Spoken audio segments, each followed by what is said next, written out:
मंडी बहाउद्दीन से अहम खबर दी। मुदस्सर हुसैन की रिपोर्ट के मुताबिक deputy commissioner Shahid Imran math और डिस्ट्रिक्ट पुलिस ऑफिसर रजा सफदर कासमी ने आमदा मुहर्रमुल हराम के हवाले से शहर के मरकजी जलूसों के रूट्स की गुजरगाहों मरकजी इमाम बारगाह सदर बाजार 5 वार्ड हुसैनिया इमाम बारगाह फालिया और इमाम बारगाह कादराबाद का मुआयना किया।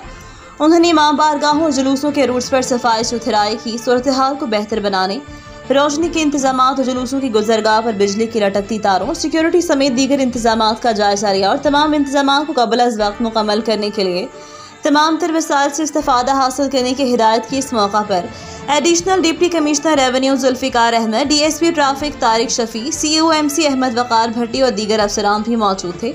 डिप्टी कमिश्नर ने हिदायत की मुहर्रमुल हराम के तमाम जुलूसों और मजालिस को फुल प्रूफ सिक्योरिटी के साथ साथ बेहतरीन सहूलियात की फराहमी यकीनी बनाई जाए। जुलूसों के रूट्स पर पेचवर्क और बिजली की लटकती तारों की ज़रूरी मरम्मत यकीनी बनाई जाए।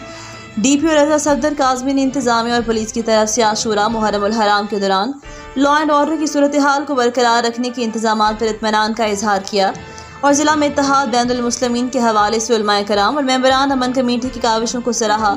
मुंतजमीन ने जिला इंतजामिया की जानिब से किए गए इंतजाम पर अपने गहरे इत्मीनान का इजहार किया।